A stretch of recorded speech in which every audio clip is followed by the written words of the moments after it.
Hello students, today we are going to start with the theorem, basic proportionality theorem. It's from triangles chapter. So let's start with the theorem. Theorem में क्या है? If a line is drawn parallel to one side of a triangle to intersect the other two sides. So सबसे पहले यहाँ से उसने क्या कहा? We have a triangle.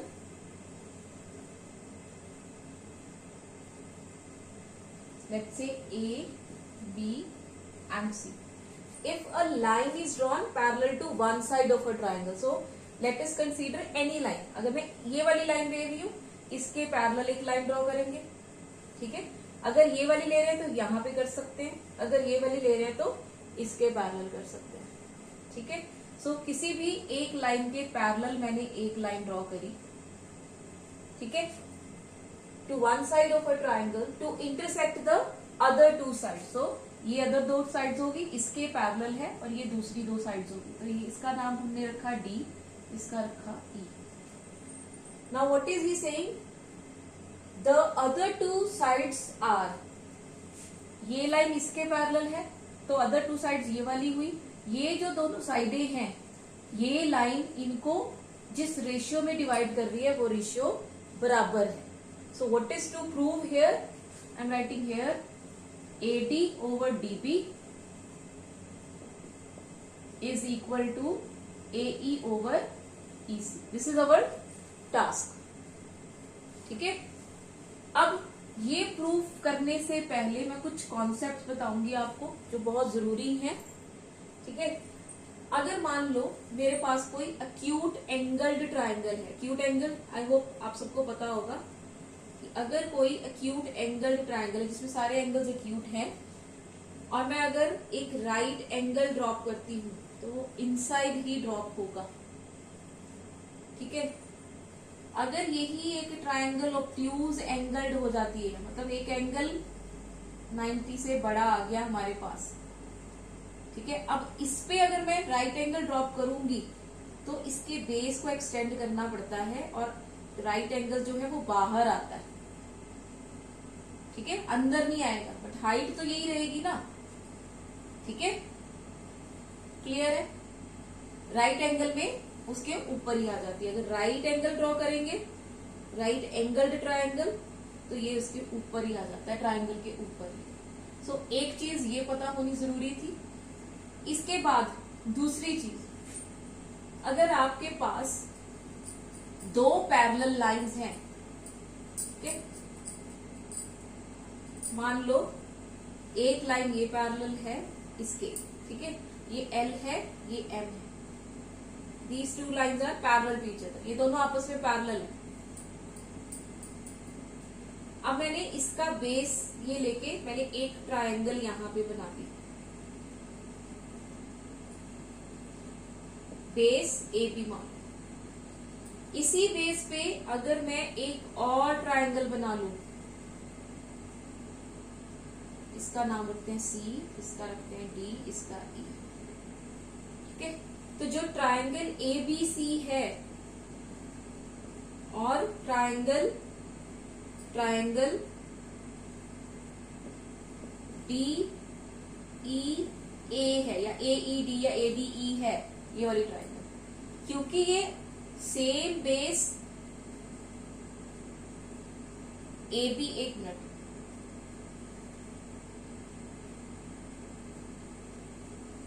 यहां से ज्वाइन करना था.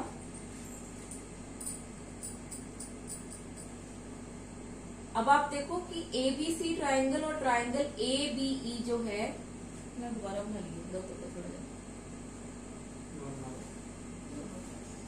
दोबारा कर.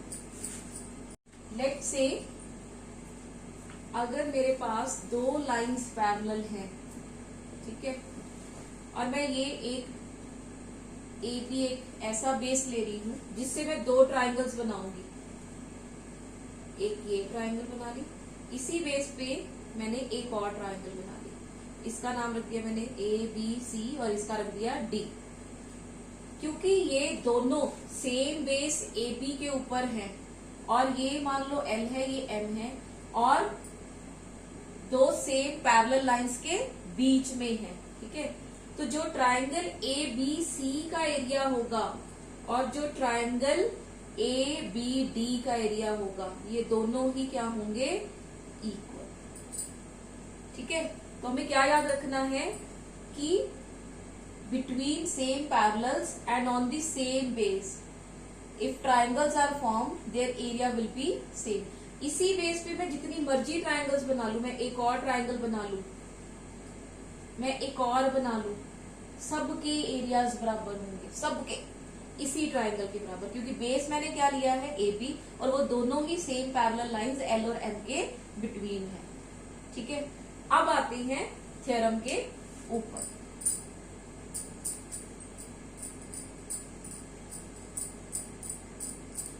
सो फर्स्ट ऑफ ऑल क्या लिखेंगे, गिवन। गिवन क्या है, ट्राइंगल ए बी सी, क्योंकि ए बी सी पहले गिवन थी, और हमें क्या लाइन गिवन है, DE parallel to B C. ठीक है। इसके बाद हमने प्रूफ क्या करना है, प्रूफ हमने करना है कि AD by DB, AD by DB is equal to AE by EC. This is our to prove part. ठीक। अब इसके लिए हमें कंस्ट्रक्शन करनी पड़ेगी। सबसे पहले मुझे AD by DB, अब कंस्ट्रक्शन मैंने क्या सोच के की, क्योंकि मैं ऐसे ट्राइंगल्स ढूंढना चाहती हूं जिसमें AD और DB बेस हो। ठीक है। तो मैंने सबसे पहले क्या किया, मैंने BE को ज्वाइन कर दिया, और क्योंकि मुझे AD चाहिए तो मैंने एक परपेंडिकुलर ड्रॉप करा AB लाइन के ऊपर, इसका नाम रख दिया मैंने M। ठीक है, क्लियर है। तो अब जो EM होगा ये किस किस ट्राइंगल का परपेंडिकुलर होगा, एक ADE का, ठीक है, एक्यूट एंगल है, ये वाली ट्राइंगल ऑब्ट्यूज है तो इसका भी यही परपेंडिकुलर। तो कंस्ट्रक्शन में क्या लिखेंगे, join BE and drop ME और EM परपेंडिकुलर ऑन AB। ठीक है, ये परपेंडिकुलर किसके ऊपर डाला हमने, AB के ऊपर। अब मैं प्रूफ पे आती हूँ। अभी कंस्ट्रक्शन हमारी खत्म नहीं हुई है, अभी और लिखेंगे। अभी हम ये वाली साइड बनाने की कोशिश कर रहे हैं। ठीक है। तो AD जो है किस ट्राइंगल का पार्ट है, ADE का। तो सबसे पहले मैंने ट्राइंगल ADE का एरिया लिया। अब हमें पता है कि एरिया ऑफ ट्राइंगल किसके इक्वल होता है, half into base into height. ठीक है। अब बेस किसको लेंगे, जिसके ऊपर परपेंडिकुलर ड्रॉप हुआ। अब ये परपेंडिकुलर किसके ऊपर गिरा है, AD के ऊपर, तो बेस कौन हो जाएगा, AD। ठीक है। और हाइट कौन हो जाएगा, जो परपेंडिकुलर है, तो ME। ठीक है, AD आ गया पिक्चर में। अब चाहिए DB।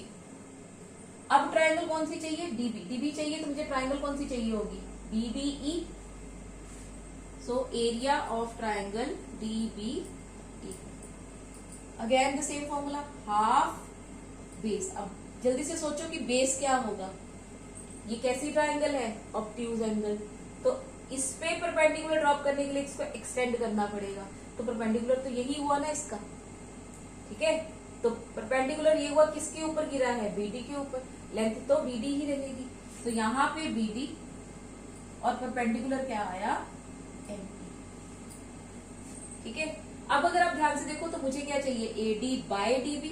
तो इन दोनों को क्या कर दें, AD by DB कैसे आएगा, अगर इन दोनों को डिवाइड कर दें। ठीक है। तो अब इन दोनों को डिवाइड करने लगे हैं। मैं इसको दे रही हूं नंबर 1, इसको दे रही हूं number 2, and we are going to divide both of them. So क्या आ जाएगा, area of triangle ADE upon area of triangle BDE is equal to half into AD into ME upon half into BD और DB into M E. अब यहाँ से M E half half cut गया और मेरे पास आ गया A D by D B. इसको दे देते हैं नंबर 3। ठीक है, अब ये वाला पार्ट समझ में आ गया। अब मुझे और क्या चाहिए, मुझे ए ई बाय ई सी चाहिए। तो मुझे ये बेस चाहिए, ये बेस चाहिए ना, तो इट मीन्स परपेंडिकुलर ए ई के ऊपर ड्रॉप करना पड़ेगा। तो परपेंडिकुलर ड्रॉप करा, इसके ऊपर इसका नाम रख दिया एम एन। तो ए ई बेस लेके ए डी ई ट्राइंगल तो मैं यूज कर लूंगी। अब ई सी भी चाहिए, तो ई सी के लिए भी तो ट्राइंगल चाहिए थी, पर इस ट्राइंगल का बेस तो ये नहीं है। ठीक है, इस ट्राइंगल का बेस तो नहीं है, इट मीन्स मुझे डी सी को भी ज्वाइन करना पड़ेगा। अब देखो, इस ट्राइंगल का बेस ये सॉरी, इस ट्राइंगल का परपेंडिकुलर ये नहीं है, इस वाली ट्राइंगल का। ठीक है, इस वाली ट्राइंगल का, इसलिए हमने ये परपेंडिकुलर लिया। ठीक है, तो अब मैं सीधा रेशियो ले रही हूं, एरिया ऑफ ट्राइंगल। अब किस ट्राइंगल की बात करें, ADE upon area of triangle. कौन सी ट्राइंगल, डीई सी। अब एडीई का मैंने जब एरिया लेना है तो बेस कौन है, एई, परपेंडिकुलर कौन है, DM upon half into DE C में बेस कौन होगा, ईसी। फिर से ये ऑब्ट्यूज एंगल ट्राइंगल होगी, तो ईसी हो गया बेस और परपेंडिकुलर कौन हुआ, डीए। फिर से इसको कट कर देंगे और हमारे पास क्या आ गया, ए ई बाय ई सी। अब यहाँ कंस्ट्रक्शन में अभी हमने लिखा नहीं, यहाँ पे साथ में लिखेंगे join BE comma DC and drop M E perpendicular on AP comma DN perpendicular on EC. ठीक है, तो यहाँ पे आगे हमारी कंस्ट्रक्शन खत्म होएगी। अब आगे हमारे पास ये नंबर 4 आ गया।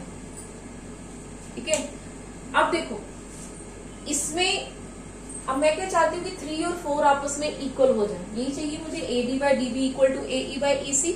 ठीक है, वो कब इक्वल आएंगे, अगर मैं ये वाली साइड किसी तरह दोनों को कह दूं कि ये दोनों इक्वल है, तो ये वाली साइड तो अपने आप आ जाएगी इक्वल। ठीक है, अब अगर आप एलएचएस देखो, ये एडीई है, ये भी एडीई है, ट्राइंगल तो सेम है, तो एरिया तो सेम होगा। तो यहां से हम एक चीज ये तो कह सकते हैं कि area of triangle ADE must be equal to area of triangle ADB. भाई ट्राइंगल तो सेम ही है, इट मींस एरिया तो सेम ही होना चाहिए। अब रह गई बात इन दोनों की। अब क्या मैं ये कह सकती हूँ कि एरिया ऑफ ट्राइंगल बीडीई और एरिया ऑफ ट्राइंगल डीईसी दोनों बराबर है?